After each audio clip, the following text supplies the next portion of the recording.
यो रेडियो नेपाल हो। बिहान 7 बजेको समाचारमा स्वागत छ। म प्रवीण पोखरेल। शुरूमा प्रमुख समाचार। गैराती गएको भूकम्पले घर भत्किँदा डोटीको पूर्वी चौकी गाउँपालिका गैरा गाउँमा 6 जनाको मृत्यु। निर्वाध रूपमा निर्वाचन प्रचार प्रसार गर्ने व्यवस्था मिलाउन सबै जिल्ला प्रशासन कार्यालयहरूलाई निर्वाचन आयोगको निर्देशन। संचार माध्यमलाई निर्वाचनको शुद्धतामा ध्यान दिन प्रमुख निर्वाचन आयुक्त दिनेश कुमार थपलियाको आग्रह।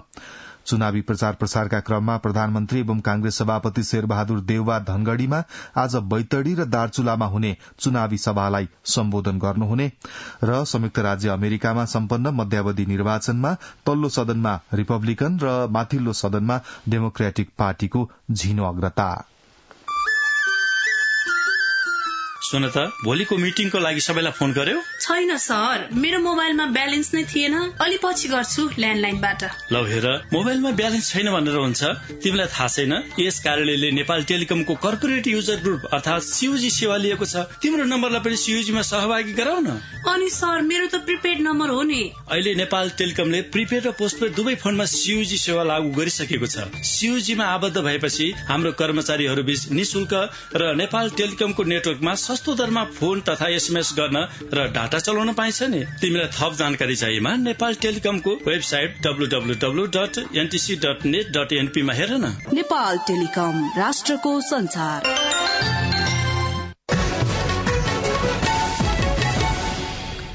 समाचार अब विस्तारमा। डोटीको पूर्वी चौकी गाउँपालिका वडा नम्बर 3 गैरा गाउँमा गैराती गएको भूकम्पमा परि 6 जनाको मृत्यु भएको छ। गाउँपालिकाका अध्यक्ष रामप्रसाद उपाध्यायका अनुसार भूकम्पले 2वटा घर भत्किँदा 6 जनाको मृत्यु भएको हो। प्रहरीका अनुसार मृत्यु हुनेमा 50 वर्षीय प्रेम बोहरा, 13 वर्षीय सीता बोहरा, 40 वर्षीय भगवती बोहरा, 8 वर्षीय हर्क बोहरा, 14 वर्षीय धनसरी बोहरा र 14 वर्षकै तुलसी बोहराको मृत्यु भएको छ। त्यस्तै घाइतेमा इन्नरी बोहरा, धौली बोहरा, कृष्ण बोहरा, साना बोहरा र महावीर बोहरा रहेको प्रहरीले जनाएको छ। गत 24 घण्टामा 3 पटक भूकम्पको धक्का महसुस गरिएको राष्ट्रिय भूकम्प मापन तथा अनुसन्धान केन्द्रले जनाएको छ। गैराती 2:12 डोटी केन्द्रबिन्दु भएको 6.6 रेक्टर स्केलको, त्यसअघि 9:56 डोटी नै केन्द्रबिन्दु भएर 4.1 रेक्टर स्केलको र 9:07 डोटी केन्द्रबिन्दु भएकै 5.7 रेक्टर स्केलको अर्को भूकम्प गएको केन्द्रले जनाएको छ। निर्वाचन आयोगले प्रतिनिधि सभा तथा प्रदेशसभा सदस्य निर्वाचनका सन्दर्भमा राजनैतिक दल तथा उम्मेद्वारलाई स्वतन्त्रतापूर्वक निर्वाध रूपमा प्रचार प्रसार गर्न गराउन निर्देशन दिएको छ। आयोगले उम्मेद्वारका साथै निर्वाचनमा खटिएका कर्मचारी, अनुगमनकर्ता, पर्यवेक्षक एवं आम मतदाताहरूलाई आवश्यक सुरक्षाको प्रत्याभूति सहित स्वच्छ, स्वतन्त्र, निष्पक्ष र भयरहित वातावरणमा निर्वाचनमा सहभागी हुने उपयुक्त वातावरण तयार गर्न 77 वटै जिल्ला प्रशासन कार्यालयहरूलाई नेपाल सरकार गृह मन्त्रालय मार्फत निर्देशन दिएको आयोगका सहायक प्रवक्ता कमल भट्टराईद्वारा जारी विज्ञप्तिमा उल्लेख गरिएको छ। विभिन्न जिल्लामा उम्मेद्वारहरूले निर्वाध रूपले प्रचार प्रसार गर्ने कार्यमा अवरोध भएको भन्ने सम्बन्धमा विभिन्न संचार माध्यमबाट प्रकाशित समाचार तथा सामाजिक सञ्जाल मार्फत सार्वजनिक भएका विषयहरूप्रति निर्वाचन आयोगको गम्भीर ध्यानाकर्षण भएको जनाउँदै आयोगले निर्देशन दिएको विज्ञप्तिमा उल्लेख गरिएको छ। विज्ञप्तिमा निर्वाचनमा उम्मेद्वार भएका हरेक व्यक्तिलाई प्रतिस्पर्धाको समान अवसर प्राप्त हुन्छ भन्ने आम लोकतान्त्रिक विश्वासलाई कायम राख्नु आयोगको संवैधानिक जिम्मेवारी भएको उल्लेख गरिएको छ।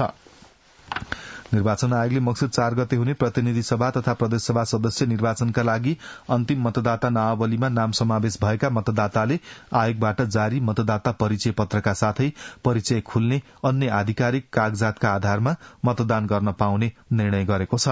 आयोगले परिचय पत्रका साथै नेपाली नागरिकताको प्रमाणपत्र वा राष्ट्रिय परिचय पत्र, राहदानी वा जग्गाधनी प्रमाण पूर्जा तथा सवारी चालक अनुमति पत्रको सक्कल प्रमाणका आधारमा अन्तिम मतदाता नामावली विवरणसँग भिडाई यकिन गरी मतदान गर्न पाउने व्यवस्था मिलाउन सम्बन्धित निर्वाचन अधिकृतलाई निर्देशन दिने निर्णय गरेको हो।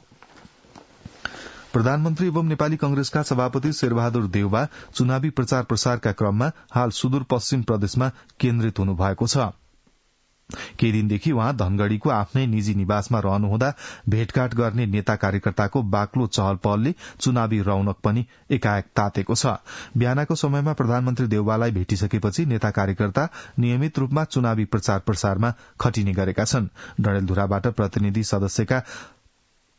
सभा सदस्यका प्रत्याशी रहनुभएका कांग्रेस सभापति देउवाले त्यहाँ बसेर कार्तिक 17देखि 20 गतेसम्म भएका चुनावी सभामा सहभागी भई धनगढ़ी स्थित निवासमा फर्कनु भएको हो।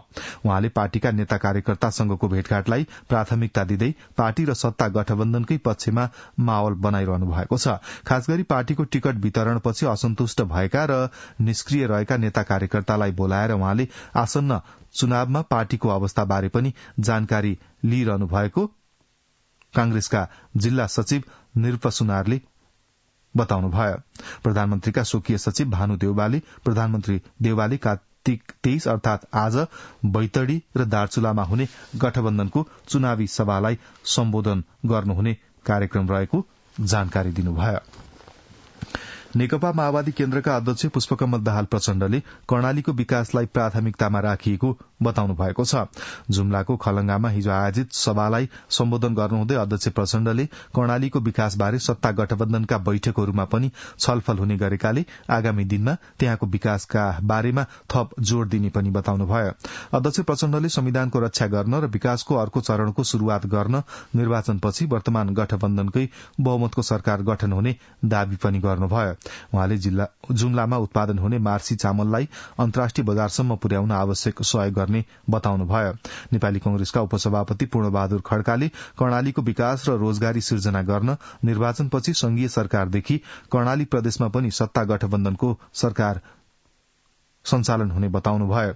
उहाँले कर्णाली प्रदेशका 10वटै जिल्लाको विकासका लागि विशेष बजेटको व्यवस्थापन गर्ने पनि बताउनुभयो। हिजै माओवादी अध्यक्ष प्रचण्ड र कांग्रेस उपसभापति खड्काले कालीकोट र हुम्लामा भएका चुनावी सभालाई पनि सम्बोधन गर्नुभएको थियो। नेकपा एमालेका अध्यक्ष केपी शर्मा ओलीले गरीबी न्यूनीकरणका लागि सहकारीले ग्रामीण क्षेत्रमा ध्यान दिन आग्रह गर्नुभएको छ। उहाँले सहकारीको सेवा गाउँमा केन्द्रित गरेर आर्थिक गतिविधिलाई ग्रामीण स्तरसम्म पुर्याउनु पर्ने बताउनुभयो। झापाको दमकमा हिजो सहकारी कर्मी संघको अन्तर्क्रियामा अध्यक्ष ओलीले विकसित मुलुक बनाउनका लागि दिगो विकासको लक्ष्य हासिल गरेर मात्र गरीबीबाट मुक्त हुने बताउनुभयो। उहाँले सन् 2030 भित्र 17 लक्ष्य र 169 सहायक लक्ष्य प्राप्त गरी मुलुक विकसित राष्ट्र बन्नुपर्ने पनि बताउनुभयो। नेपाली कंग्रेसले आगामी मक्सिर 4 गते हुने प्रतिनिधि सभा र प्रदेशसभा निर्वाचनमा पार्टीका आधिकारिक उम्मेद्वार तथा पार्टीले समर्थन गरेका उम्मेद्वार विरूद्ध उम्मेद्वारी दिएका 76 जनालाई कारवाही गरेको छ। पार्टीको विधान बमोजिम 5 वर्षका लागि पार्टीको सदस्यता नरहने गरी ती सबैलाई कारवाही गरिएको कांग्रेस केन्द्रीय अनुशासन समितिका संयोजक आनन्द प्रसाद ढुंगानाद्वारा जारी विज्ञप्तिमा उल्लेख छ। विज्ञप्तिमा बागी, प्रस्तावक एवं समर्थक र अन्य पार्टीमा गई उम्मेद्वार भएकाको नावली अभिलेखबाट हटाइने उल्लेख छ।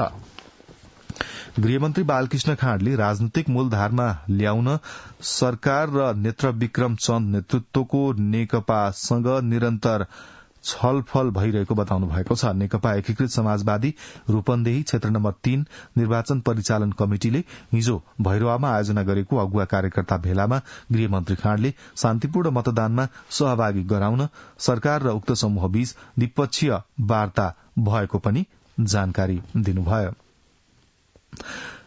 मन्त्री खाँडले सहमति र सहकार्यका साथ गठबन्धनलाई अगाडि बढ़ाएर मुलुकलाई आगामी 5 वर्षभित्र आर्थिक रूपमा पनि विकसित बनाइने उल्लेख गर्नुभयो। प्रमुख निर्वाचन आयुक्त दिनेश कुमार थपलियाले आम संचार माध्यमले आम नागरिक र निर्वाचन आयोग बीच सम्बन्ध स्थापित गर्ने गरी भूमिका निर्वाह गर्नुपर्नेमा जोड़ दिनु भएको छ। रेडियो नेपालमा आयोजित प्रतिनिधि सभा तथा प्रदेशसभा निर्वाचन र मीडिया कभरेज सम्बन्धी 3 दिने तालिमको हिजो शुभारम्भ गर्दै प्रमुख आयुक्त थपलियाले आम नागरिक, राजनैतिक दल तथा उम्मेद्वारलाई सही सूचना सम्प्रेषण गरी संचार माध्यमले आफ्नो भूमिकालाई जिम्मेवार बनाउनु पर्ने बताउनुभयो। प्रमुख निर्वाचन आयुक्त थपलियाले निर्वाचनको शुद्धताले शासन स्वच्छ हुने भएकाले दल, उम्मेद्वार, मतदाता र संचार माध्यमहरूले त्यसतर्फ ध्यान दिनुपर्ने पनि बताउनुभयो। निर्वाचनमा स्वच्छता भयो भने शासनमा शुद्धता आउने हो। जति निर्वाचन स्वच्छ हुन्छ त्यति शासन शुद्ध हुन्छ भने राम्रो हुन्छ र जति हाम्रा सञ्चार क्षेत्रहरू सञ्चार जगत निष्पक्ष र व्यावसायिक हुन्छन् त्यति नै निर्वाचनमा स्वच्छता र विश्वसनीयता आउने हो। हामीले सम्प्रेषण गर्ने हामीले दिने सबै सूचनाहरूलाई सकेसम्म समावेशी होस् भन्ने चाहन्छौं, सकेसम्म लैंगिक मैत्री होस् भन्ने चाहन्छौं, सबैको पहुँच योग्य होस् भन्ने चाहन्छौं र हाम्रा विवरणहरू हाम्रा सबै सूचनाहरू विश्वसनीय र भरपर्दा हुन् भन्ने चाहन्छौं। प्रमुख आयुक्त थपलियाले यो निर्वाचनले राष्ट्रिय एकतालाई बलियो बनाउने उल्लेख गर्नुहुँदै आचार संहिता पालना गरेर दल तथा उम्मेद्वारले असल राजनैतिक संस्कार देखाइरहेको पनि बताउनुभयो। उहाँले समाचार लेख्दा सत्य तथ्यमा आधारित भएर सबै उम्मेद्वारलाई समान स्थान दिनुका साथै विविधतालाई एकतामा आबद्ध गर्ने काम संचार माध्यमको भएको पनि उल्लेख गर्नुभयो। कार्यक्रममा रेडियो प्रसार सेवा विकास समितिका अध्यक्ष एवं संचार तथा सूचना प्रविधि मन्त्रालयका सचिव डाक्टर वैकुण्ठ अर्यालले संचारकर्मीहरू निर्वाचन आयोगका दूत भएकाले आचार संहिता पालना गर्ने र गराउने दायित्व बोकी समाचार सम्प्रेषणमा ध्यान दिनुपर्ने बताउनुभयो।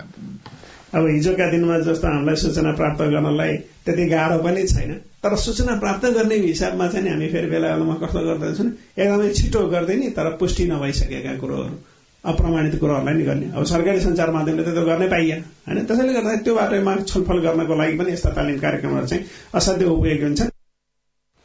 रेडियो नेपालका कार्यकारी निर्देशक बुद्धिबहादुर केसीले रेडियो नेपालले निर्वाचन आचार संहिताको पूर्ण पालना गरी नागरिकमा सत्य तथ्य सूचना सम्प्रेषण गरिरहेको जानकारी दिनुभयो।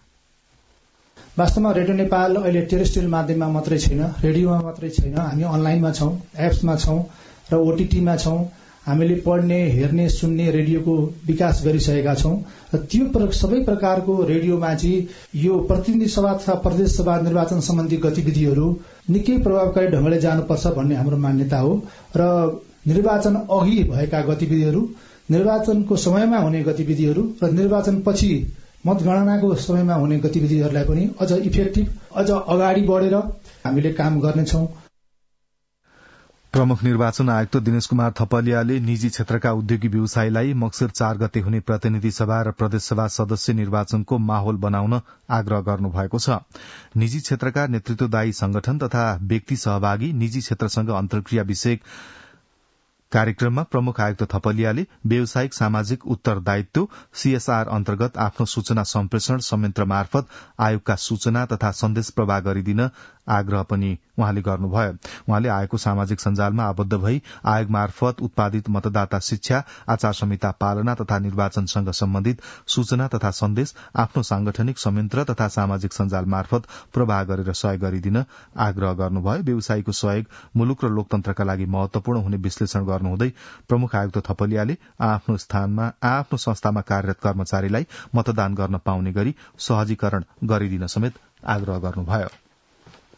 निर्वाचन आयोगका आयुक्त रामप्रसाद भण्डारीले निर्वाचन आचार संहिता सबैले पालना गर्नुपर्ने बताउनु भएको छ। नेपाल कानून समाजले हिजो चितवनमा आयोजना गरेको आचार संहिता विषयक कार्यक्रममा उहाँले आचार संहिता स्वच्छ, निष्पक्ष, पारदर्शी तथा भयमुक्त वातावरणमा निर्वाचन सम्पन्न गर्नका लागि बनाइएकाले यसले निर्वाचनको विश्वसनीयता कायम गर्ने उल्लेख गर्नुभयो। कञ्चनपुरको महेन्द्रनगर स्थित सुदूरपश्चिम विश्वविद्यालयले आउँदो डिसेम्बरमा अन्तर्राष्ट्रिय प्राज्ञिक सम्मेलन गर्ने भएको छ। यस बारेको रिपोर्ट हामीसँग छ, तर त्योभन्दा अगाडि प्रतिनिधि सभा तथा प्रदेश सभा सदस्य निर्वाचनका लागि यति बेला विभिन्न राजनैतिक दल र स्वतन्त्र उम्मेद्वारहरू मत माग्नका लागि जनताका घर दैलोमा पुगिरहेका छन्। बाजुराका मतदाता भने अघिल्ला निर्वाचनमा पनि उम्मेद्वारले विभिन्न आश्वासन दिएर मत माग्ने गरेको तर काम नगरेको गुनासो गर्छन्। बाजुराबाट वसन्त विश्वकर्माको यो रिपोर्ट। भोट त एक दिनै बढ्यो, हामी पनि सुविधा त अब छैन भनौँ क्या छैन भनौँ, छ भनौँ क्या छ भनौँ। राजनीतिक दलका उम्मेद्वारहरूले घर दैलो कार्यक्रम गर्दै जनतालाई यस्तै आश्वासनका पुकाहरू बाँडिरहेका छन्। प्रतिनिधि सभा र प्रदेश सभाको निर्वाचन नजिकै गर्दा राजनीतिक दलका नेता तथा कार्यकर्ताहरूले प्रचार प्रसार अभियानलाई तीव्र पारिरहेका छन्, तर जनता भने त्यति धेरै उत्साहमा देखिँदैनन्। बडीमालिका नगरपालिका 8 का तुला बहादुर रावल यिनीहरूले विगतमा पनि अवसर पाएकै हुन्, सदनमा अनि प्रधानमन्त्रीसम्म पुगे र पनि यिनीहरू केही गर्न सकेन। बजुरेली जनताका दुःख मर्काहरू यथावत। चुनावका बेला जनताको दैलो दैलोमा पुगेर आश्वासन दिने र जितेर गएपछि बिर्सिने भएका कारणले जनतामा चुनावको उत्साह र दलहरूप्रतिको विश्वास कम हुँदै गएको छ। गौमूल गाउँपालिका अम्लिसका धनमल टोकाया। निर्वाचन आइसकेपछि निर्वाचनमा हामीले राम्रो योग्य नेता छान्नुपर्छ। जनताको समस्या बुझिकन काम गर्ने मान्छे नेतालाई चुन्नुपर्छ। जनतामा चुनावको उत्साह र दलहरूप्रतिको विश्वास घट्नुको कारण के होला त? बाजुरा क्याम्पसका प्राध्यापक रूपक रौले। जुनसुकै दलहरू आए पनि पटक पटक उनीहरूले जनताको लागि काम गर्छौं, जनताका लागि लड्छौं भन्ने कुराहरू आश्वासन दिए, तर अघिल्लो पटक दिएका आश्वासनहरू पछिल्लो पटक पनि तिनै आश्वासनका पोकाहरू आउने, सीमित कार्यकर्ताहरूको बोलबाला रहने र आम मान्छेहरूमा कुनै पनि फरक नपर्ने भएको हुनाले यस्तो स्थिति देखिएको हो कि भन्ने लाग्छ। जनगुनासो असन्तुष्टिको बीचबाट बाजुराका जनताले मंसिर 4 गते प्रतिनिधि सभातर्फ 1 र प्रदेश सभातर्फ 2 जनाका लागि मतदान गर्नेछन्। जिल्ला निर्वाचन कार्यालय बाजुराका अनुसार जिल्लामा 83,567 मतदाता छन् भने 70 मतदान स्थल र 112 वटा मतदान केन्द्र तोकिएको छ। वसन्त विश्वकर्मा, रेडियो नेपाल, बाजुरा। कञ्चनपुरको महेन्द्रनगर स्थित सुदूरपश्चिम विश्वविद्यालयले आउँदो डिसेम्बरमा अन्तर्राष्ट्रिय प्राज्ञिक सम्मेलन गर्ने भएको छ। विश्वविद्यालयको केन्द्रीय कार्यालय महेन्द्रनगरमा 3 दिनसम्म सञ्चालन गरिने प्राज्ञिक सम्मेलनको तयारी भइरहेको छ। कञ्चनपुरबाट हरिशचन्द्र बागको यो रिपोर्ट। सुदूरपश्चिम प्रदेशबारे ज्ञान निर्माणका लागि आउँदो डिसेम्बर 12 देखि 14 तारिक अर्थात मंसिर 26 देखि 28 गतेसम्म अन्तर्राष्ट्रिय प्राज्ञिक सम्मेलन गर्ने तयारी भइरहेको छ। विश्वविद्यालय ज्ञान उत्पादनको क्षेत्र भएका कारण त्यसलाई विस्तार गर्ने थलोका रूपमा अक्सफोर्ड विश्वविद्यालय र ब्रिटेन नेपाल एकाडेमिक काउन्सिलसँग समन्वय गरी सुदूरपश्चिम विश्वविद्यालयले सम्मेलन गर्न लागेको सम्मेलन आयोजक समितिका सदस्य सचिव दीपक चन्द्र भट्टले जानकारी भएको छ। International conference on Sudurpaschim studies heritage innovation and transformation 12 देखि 14 डिसेम्बर 2022 मा यो आयोजना गर्ने हामी सुदूरपश्चिम विश्वविद्यालयसँग जोइन्टली चाहिँ अक्सफोर्ड युनिभर्सिटी बेलायत र Britain Nepal academic council UK पार्टनरशिपमा यो कार्यक्रम गर्दैछौं।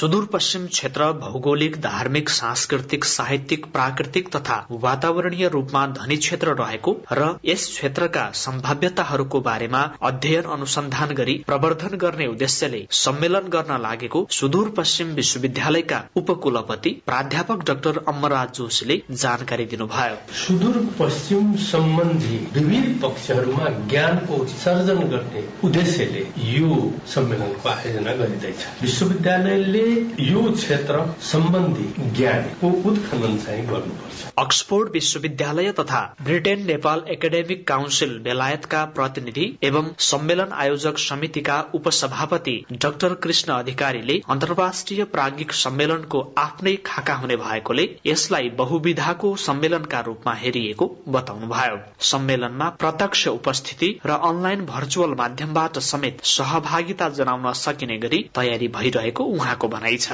महेन्द्रनगरमा हामीले सम्मेलन गर्दैछौं। आजकल सम्मेलनहरूमा चाहिँ अत्याधुनिक प्रविधिहरू आइरहेका छन्। हामी पनि त्यसलाई सकेसम्म फलो गर्दैछौं। यो सम्मेलन अनलाइन पनि हुन्छ, यो फिजिकल पनि हुन्छ। सुदूरपश्चिम विश्वविद्यालयको इतिहासमै पहिलो पटक अन्तर्राष्ट्रिय प्राज्ञिक सम्मेलन आयोजना हुन गइरहेकोले यसले विभिन्न विधाको विकासलाई अध्ययन अनुसन्धान गर्न मद्दत गर्ने विश्वास लिइएको छ। हरिश चन्द्र बाग, रेडियो नेपाल, कञ्चनपुर। मुगुबाट सुर्खेत जाँदै गरेको जीप कालीकोटको तिला गुफा 5 खल्लागाडमा दुर्घटना हुँदा 3 जनाको मृत्यु भएको छ। दुर्घटनामा मुगु गमगढ़ीका 21 वर्षीय अक्कल विश्वकर्मा, 21 वर्षकै रमेश बुढा र 25 वर्षका सुदर्शन सेजुवालको मृत्यु भएको कालीकोटका प्रहरी प्रमुख जयश्वर रिमालले जानकारी दिनुभयो। दुर्घटनामा परि 7 जना घाइते भएका छन्। घाइतेहरूको जुम्ला स्थित कर्णाली स्वास्थ्य विज्ञान प्रतिष्ठानमा उपचार भइरहेको प्रहरीले जनाएको छ। अख्तियार दुरूपयोग अनुसन्धान आयोगले चालू आर्थिक वर्षको साउन यता 124 वटा भ्रष्टाचार मुद्दामा विशेष अदालतको फैसला विरूद्ध सर्वोच्च अदालतमा पुनरावेदन दर्ता गरेको छ।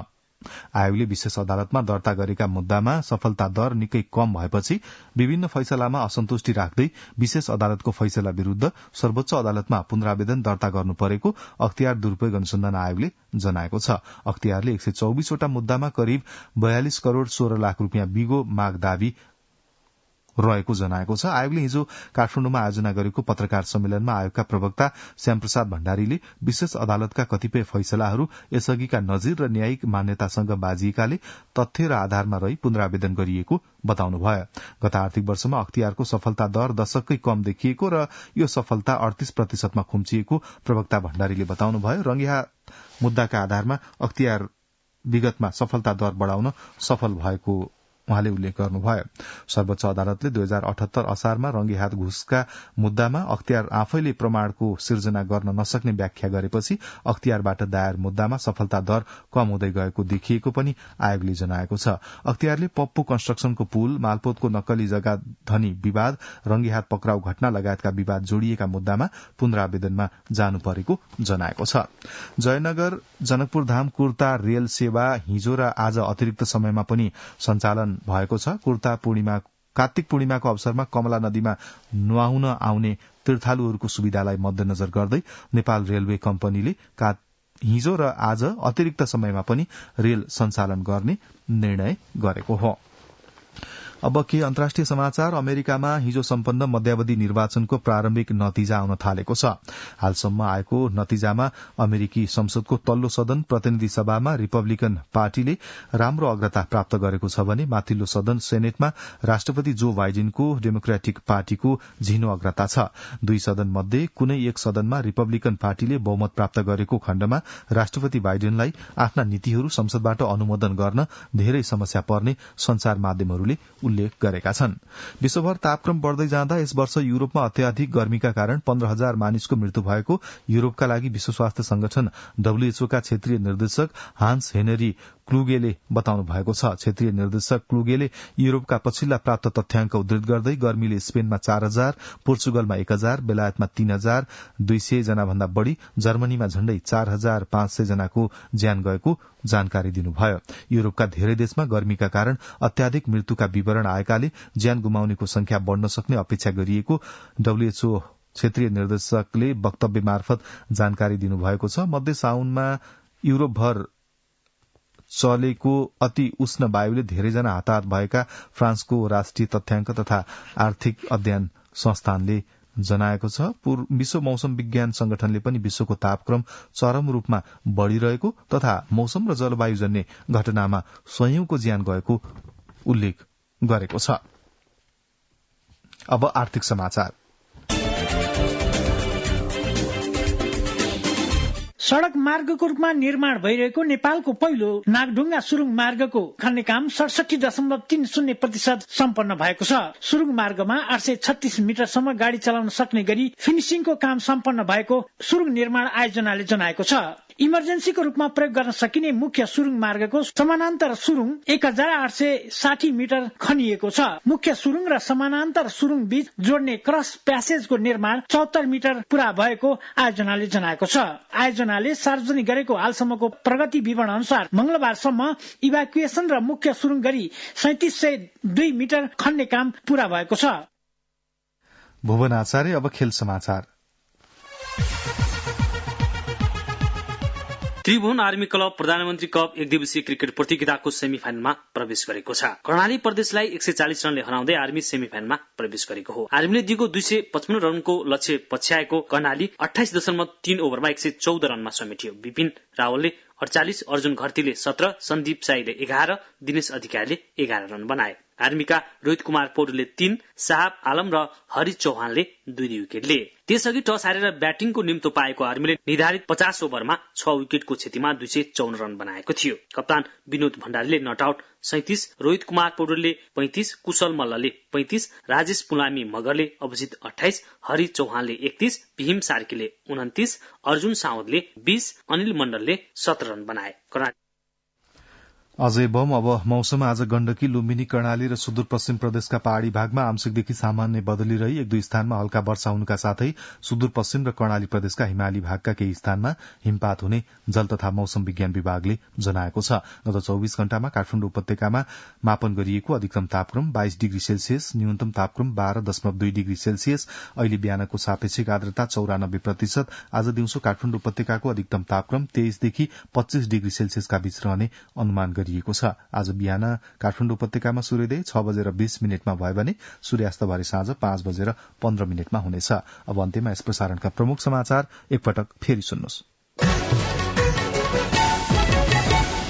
गैराती गएको भूकम्पले घर भत्किँदा डोटीको पूर्वी चौकी गाउँपालिका गैरा गाउँमा 6 जनाको मृत्यु। निर्वाध रूपमा निर्वाचन प्रचार प्रसार गर्ने व्यवस्था मिलाउन सबै जिल्ला प्रशासन कार्यालयहरूलाई निर्वाचन आयोगको निर्देशन। संचार माध्यमलाई निर्वाचनको शुद्धतामा ध्यान दिन प्रमुख निर्वाचन आयुक्त दिनेश कुमार थपलियाको आग्रह। चुनावी प्रचार प्रसारका क्रममा प्रधानमन्त्री एवं कांग्रेस सभापति शेरबहादुर देउवा धनगढ़ीमा आज बैतडी र दार्चुलामा हुने चुनावी सभालाई सम्बोधन गर्नुहुने र संयुक्त राज्य अमेरिकामा सम्पन्न मध्यावधि निर्वाचनमा तल्लो सदनमा रिपब्लिकन र माथिल्लो सदनमा डेमोक्रेटिक पार्टीको झिनो अग्रता। यसका साथै बिहान 7 बजेको समाचार यही सकिन्छ। रेडियो नेपाल सुन्दै रहनुहोला। हवस् त, नमस्ते।